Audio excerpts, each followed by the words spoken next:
अगर आप चाहते हो कि आपका पेआउट वेरिफिकेशन पे ना जाए, इसी मसले में आपका पेआउट ना फंसे, तो इन बातों का ज़रूर ख्याल रखें। कौन सी बातें हैं? 4-5 बातें हैं जो आप लोगों के साथ इसी वीडियो में शेयर करूंगा।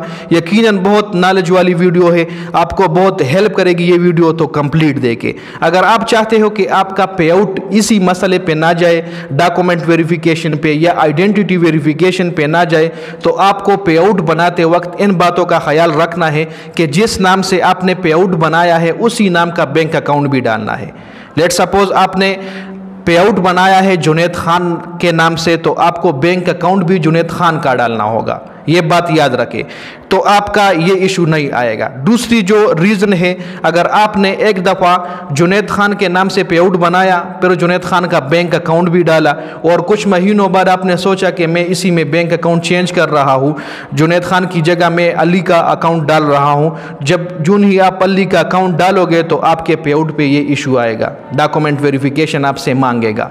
तो बैंक भी ना चेंज करें। एक दफ़ा आपने बैंक डाल दिया तो बस उसी को रहने दें। बैंक चेंज करोगे या पेपाल चेंज करोगे तो फिर भी ये इशू आएगा, ये इशू ज़रूर आएगा। एक महीने नहीं आया तो दूसरे महीने ज़रूर आएगा। तो एक बार अगर आपने अपने पेआउट में बैंक अकाउंट को अटैच किया है तो उसी को फिर ना छेड़े। अगर आपने पेपाल अटैच किया है तो पेपाल को भी ना छेड़े। अगर आपने किसी और का बैंक अकाउंट भी डाला है तो वो भी ना छेड़े। अगर आपने जुनैद खान के नाम पे पेआउट बनाया है और बैंक अकाउंट या पेपाल अली का डाला है, और अभी आपको पता चल गया कि तीनों सेम होना चाहिए, मतलब पेआउट अकाउंट और बैंक नेम सेम होने चाहिए, तो फिर भी चेंज ना करें। अगर आप अली की जगह अली का बैंक अकाउंट विड्रा करोगे और जुनैद खान का डालोगे, फिर भी डॉक्यूमेंट का इशू आएगा। एक दफ़ा अगर आपने बैंक अकाउंट को छेड़ा तो डॉक्यूमेंट वेरिफिकेशन इशू आएगा। दूसरा बड़ा रीज़न ये था।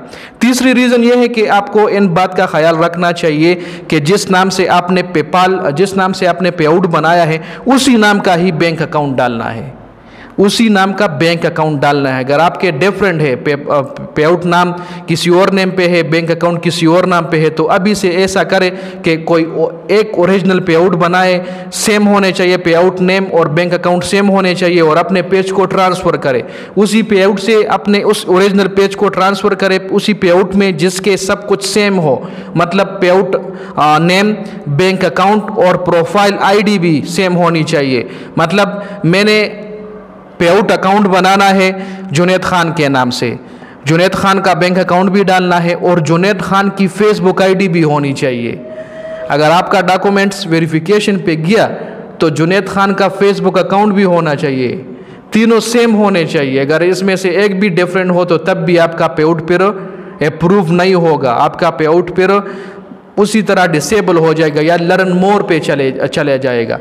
तो इन बातों का ख्याल रखें। ये 3 बातें बहुत अहम बातें हैं। पेआउट नेम और बैंक अकाउंट सेम होने चाहिए। अगर आपने डिफरेंट डाले हैं तो ना छेड़े।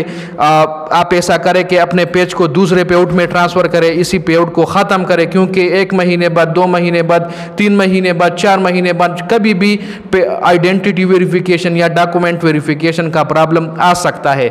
आप इसी पेआउट से अपने पेज को बचाएं जिस पेआउट में बैंक अकाउंट और पेआउट नेम डिफरेंट हो, तो इसी पेआउट से अपने आप को दूर रखें। तो उम्मीद है ये वीडियो आपके लिए हेल्पफुल रही होगी। Thank you so much for watching. वस्सलाम।